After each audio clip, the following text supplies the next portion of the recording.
In the heart of Cape Town, the Castle of Good Hope stands as a formidable reminder of South Africa's colonial past.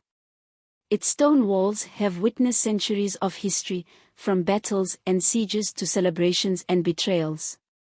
Yet, within these ancient walls, something eerie stirs, a secret that has lain dormant for centuries. Dr. Emma Radebe, a renowned historian with a passion for uncovering the hidden truths of history, received an unexpected invitation. The Castle of Good Hope was to host an exclusive tour, and she was to be a special guest. Intrigued by the opportunity to explore the castle's hidden chambers, Emma eagerly accepted the invitation, unaware of the chilling adventure that awaited her. As the sun set behind Table Mountain, casting long shadows over the castle's courtyard, Emma arrived at the imposing gates.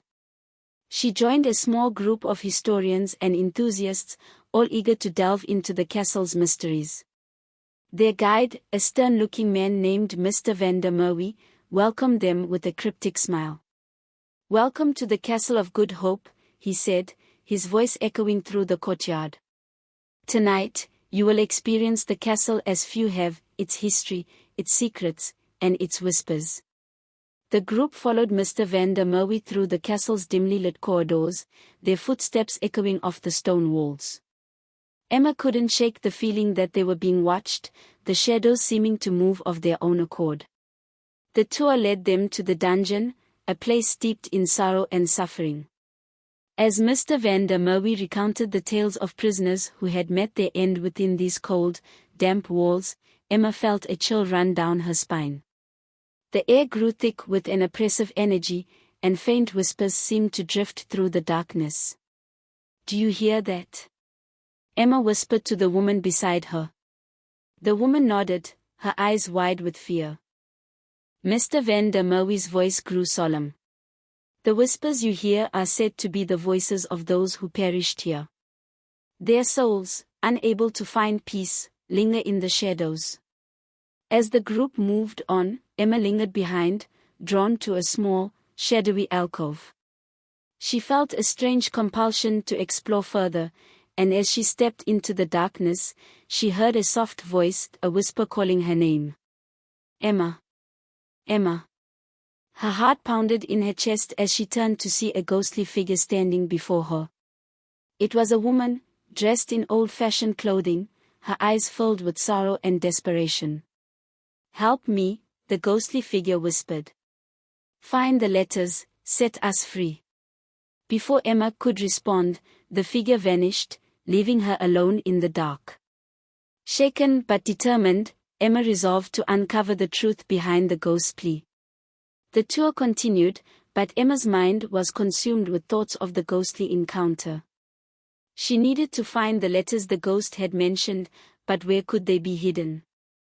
As the group entered the castle's grand hall, Emma noticed a painting of an old soldier, his eyes seemingly following her every move. She had a sudden realization, the letters must be hidden behind the painting. Feigning illness, Emma excused herself from the group and returned to the grand hall. She carefully examined the painting and discovered a hidden latch. With a trembling hand, she released the latch, revealing a small compartment containing a bundle of aged letters. Emma took the letters to her room at a nearby inn and began to read. They were love letters, written by a young woman named Isabella to a soldier named Thomas. The letters told a tragic story of forbidden love, betrayal, and ultimately, murder. Isabella had been imprisoned in the dungeon after being falsely accused of espionage, and Thomas had been executed for attempting to free her. The final letter, written in Isabella's trembling hand, revealed a horrifying truth: she had been set up by a powerful officer who desired her for himself. Isabella's spirit, along with those of other unjustly punished souls, had been trapped within the castle, seeking justice and release. Determined to free the restless spirits, Emma returned to the castle the next evening. She confronted Mr. van der Merwe, revealing what she had discovered. "You knew about the letters, didn't you?" Emma accused, holding up the bundle. "You knew about the injustice done to Isabella and Thomas." Mr. Van der Merwe's expression darkened. Yes, I knew, he admitted. But what could I do? The past cannot be changed. But it can be acknowledged, Emma insisted.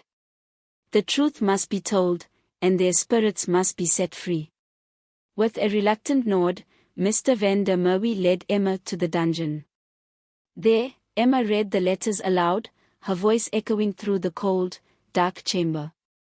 As she finished the final letter, a soft, ethereal light filled the room. The ghostly figures of Isabella and Thomas appeared, their faces now peaceful and free from torment. Thank you, Isabella whispered, her voice filled with gratitude. We are free at last. The spirits of Isabella, Thomas, and the others slowly faded, their whispers finally silenced. Emma felt a profound sense of relief and accomplishment, knowing she had helped bring peace to those who had suffered for so long. As she left the castle, the first light of dawn began to break over the horizon. The Castle of Good Hope stood as it always had, a silent sentinel of history. But now, it held a new story, a story of justice, love, and the courage to uncover the truth. Emma returned to her work with a renewed sense of purpose, knowing that the past, no matter how dark, could always be brought to light. And the Castle of Good Hope, once a place of whispers and shadows, now stood as a beacon of hope and redemption.